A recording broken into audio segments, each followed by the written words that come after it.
வணக்கம், welcome back to நம்ம வீட்டு கிச்சன். இன்றைக்கு நான் உங்களுக்கு பொட்டேட்டோ ஸ்மைலிஸ் எப்படி பண்றதுன்னு செஞ்சு காமிக்க போறேன்.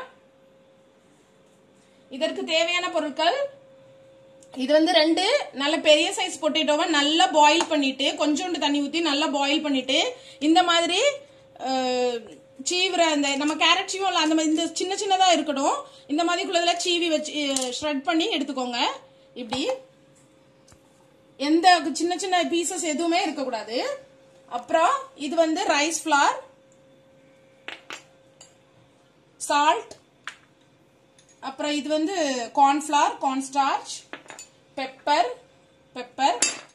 பவுடர், நல்ல பெப்பரை நல்லா ஃபைனா பவுடர் பண்ணிக்கோங்க. அப்புறம் இது வந்து மஞ்சள் கரு, நம்ம எக்கோட மஞ்சள் கரு மட்டும் நம்ம யூஸ் பண்றோம். ஒயிட் வெள்ளைக்கரு யூஸ் பண்ணக்கூடாது. ஒன்லி நீங்க மஞ்சள் கருவை தனியா செப்பரேட்டா எடுத்துக்கோங்க. ஓகே, இப்போ இதற்கு தேவையான அளவு உப்பு சேர்த்துக்கலாம் நம்ம. அப்புறம் பெப்பர்,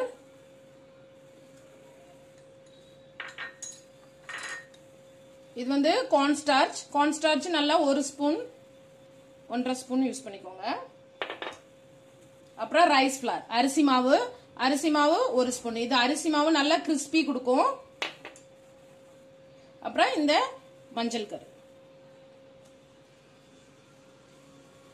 ஓகே, இப்போ இத நல்லா பிசைஞ்சுக்கோங்க.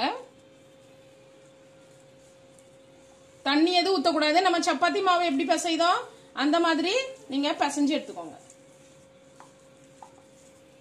ரெண்டு பெரிய பொட்டேட்டோ யூஸ் பண்ணீங்க அப்படின்னா இப்படி ரெண்டு எக்கோட மஞ்சள் கரு மட்டுமே யூஸ் பண்ணிக்கோங்க. பிசைஞ்சு வச்சுக்கோங்க. இப்போ பிளாட்ஃபார்மை கிளீன் பண்ணி எடுத்துக்கோங்க. இதுல ரைஸ் ஃப்ளாரை இப்படி தூவிக்கோங்க.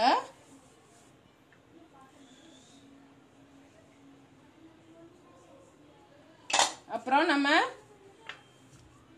சப்பாத்திக்கு எப்படி பண்றோம் அது மாதிரி, ஆனா கொஞ்சம் விட்டு அதிகமா வச்சுக்கோங்க. எப்படி ஈமோஜி எப்படி இருக்கும் அந்த மாதிரி.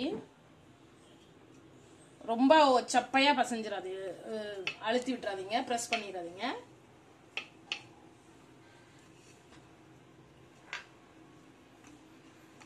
இப்போ இந்த மாதிரி ஒரு லிட் ஒரு டப்பாக்குள்ள லிட் எடுத்துக்கோங்க, மூடி இப்படி வச்சுட்டு ஒரு திருக்கிங்க.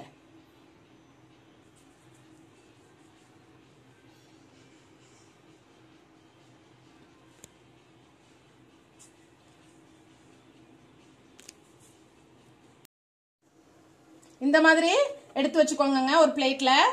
எப்படி அதை கட் பண்ணி இப்படி எடுத்து வச்சுக்கோங்க. அப்புறம் ஈமோஜி எப்படி இருக்கும், இப்படி நம்ம ஸ்மைலிஸ் இப்படி ஒரு 2 கண்ணு இந்த மாதிரி உங்ககிட்ட ஏதாவது இருந்தது அப்படின்னா, ரவுண்டா இருந்தது அப்படின்னா இப்படி பண்ணிக்கோங்க. அப்புறம் ஃபேஸ், சிரிக்கிற ஃபேஸ் எப்படி இருக்கும், இப்படி இருக்கும். அதுக்கு இப்படி நீங்க இந்த மாதிரி சின்ன ஸ்பூன் எடுத்துக்கோங்க, அதை இப்படி பண்ணிருங்க.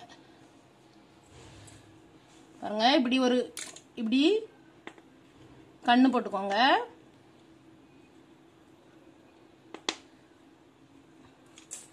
ஓகேவா? அப்புறம் சிரிக்கிற ஃபேஸ். ஓகேவா? அவ்வளவுதான். இப்படி எல்லாமே நான் ரெடி பண்ணி வைக்கேன். இந்த மாதிரி பண்ணி வச்சுக்கோங்க. இந்த 2 கண்ணு வச்சுக்கோங்க. அப்புறம் ஃபேஸ் கொஞ்சம் பெருசாவே வச்சுக்கோங்க. நம்ம பொரிக்கும் போது அது வந்து திடீர்னு மூடிரும், அதனால கொஞ்சம் பெருசாவே வச்சுக்கோங்க. இப்ப நான் பேன் அடுப்புல வச்சிருக்கேன். ஆயில் ஹீட் ஆயிட்டு,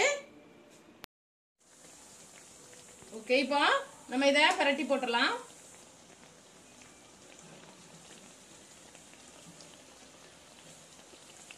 நல்ல கோல்டன் பிரவுன் வர நீங்க இதை ஃப்ரை பண்ணுங்க. நீங்க மாவு பிசையும் போது கொஞ்சம் அதிகமா தண்ணி மாதிரி ஆயிட்டு அப்படின்னா கொஞ்சோண்டு ரைஸ் ஃப்ளார் நீங்க ஆட் பண்ணிக்கலாம். ஒண்ணும் இல்ல, டேஸ்ட் நல்லா தான் இருக்கும். ரைஸ் ஃப்ளார் நல்லா உங்களுக்கு ஒரு கிறிஸ்பி கொடுக்கும்.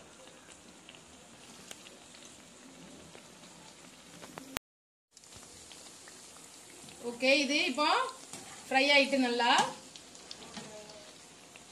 நம்ம இதை எடுத்துடலாம்.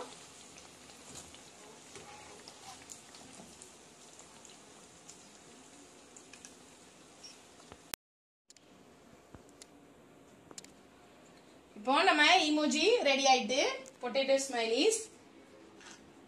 இது கூட நீங்க கெச்சப் வச்சு குழந்தைங்களுக்கு கொடுக்கலாம். பாருங்க எவ்வளவு அழகா வந்திருக்குன்னு. இது நீங்க கொஞ்சம் பெருசாவே பண்ணிக்கோங்க, ஏன்னா ஃப்ரை ஆகும்போது திரும்ப அது வந்து வாயெல்லாம் மூடிடும். கொஞ்சம் பெருசாவே பண்ணிக்கோங்க.